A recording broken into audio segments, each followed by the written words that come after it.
What's up guys, in today's video we're going to be doing a little experiment. If you've spent any time in the retro gaming or vintage computer parts of the internet, you would have undoubtedly come across the discussion about yellowed plastics. Now yellowed plastics aren't exclusive to these types of products, however it is a common discussion topic in these communities, so we are looking at it through the lens of original hardware preservation, as some plastic products simply are more easily replaced compared to retro or vintage technology. For the uninitiated, why does plastic turn yellow? Specifically older devices like this Super Nintendo here. The prevailing theory here is that the flame inhibitors added to the plastic mix during manufacture break down over time, changing the colour of the plastic. The flame inhibitors often attributed to this are the boromated flame retardants, or BFRs for short. These boromine-based compounds, such as PBDEs, were originally used as a flame inhibitor in consumer electronics due to their effectiveness in reducing fire risk. However, due to severe environmental and health concerns associated with them, many countries and regions have restricted or banned their use in certain applications. Over time, PBDEs can undergo processes like thermal degradation and photodegradation when exposed to heat, light, and other environmental factors. These reactions can lead to change in the physical and chemical properties of the plastic, including discoloration. In the case of many plastics, exposure to boromine-containing compounds can cause a yellowing or browning effect. Now we have a surface understanding of what's causing this to happen, the question turns to what can we do about it? If you Google, how do I fix yellowed plastic, you'll be greeted with a plethora of articles and tutorials on how to make a product called RetroBright. The method known as RetroBright is a popular technique used to restore the original colour of yellowed or discoloured plastics.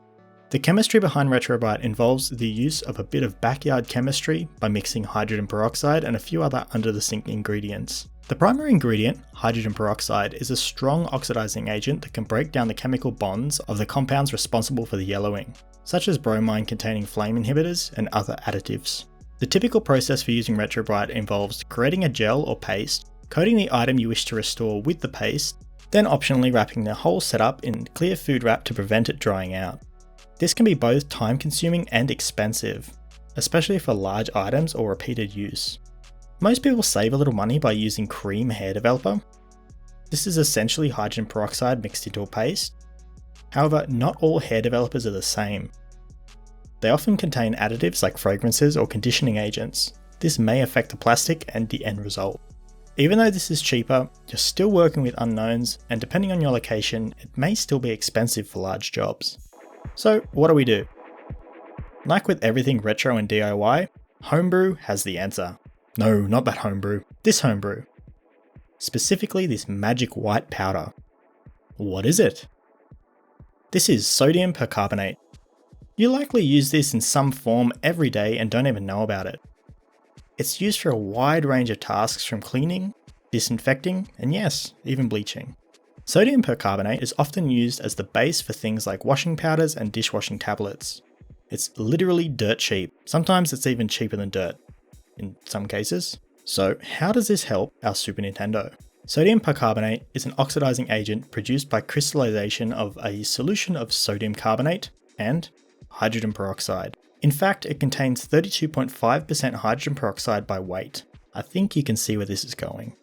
When dissolved in water, sodium percarbonate breaks down into soda ash and hydrogen peroxide. So, sounds simple, right? Dump some powder in a bucket, fill it with water, right? Well, I'm sure this would work eventually. Sodium percarbonate naturally breaks down very, very slowly. However, if we raise the temperature above, say, 50 degrees Celsius, the chemical reaction and thus the bleaching process will be sped up dramatically.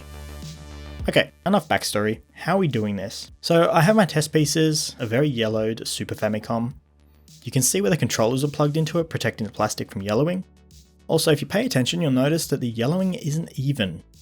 On the inside, for example, the top cover is much more grey looking than the bottom, even though both were seemingly protected from UV light. Now, if it were purely thermal related, then you'd expect discoloration to be less uniform. There is a theory online as to why this happens, and that is each plastic part could be from a different batch or even from a different factory. People online often believe that Nintendo didn't have the mix dialed in perfect yet, or they just weren't very strict about it. All of that I'm not really sure, and I'm hoping someone in the comments will know more about it than me. Okay, back to the experiment. I picked up one of these immersion cookers off Amazon really cheap. It has a built-in agitator and a 1 kilowatt heating element. It also has buttons to let me set any temperature from 25 to 100 degrees. Perfect for our experiment. As for the container to hold the solution, I just had a large plastic bucket I already had laying around that I could clip the immersion cooker onto. Now that's all that's left to do is to strip the console down and give it a wash in hot soapy water, as any oils or dirt on the casing might prevent it from bleaching evenly.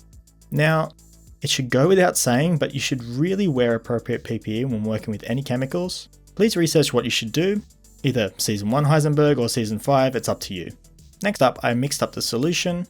If you're doing this at home, I'd suggest starting off weak and going up. I just added a whole bag in, which isn't a good idea, I'm just impatient. Then I put my wash parts into the mix outside in the sun and set the temperature on the immersion cooker. In hindsight, I set this pretty hot at 65 degrees Celsius. Again, I think low and slow both chemically and thermally is the best method here. Now that's all left to do is to wait. After I went out, had some lunch, I came back. About 30 minutes in the tank, the plastic was noticeably lighter, which is a promising sign.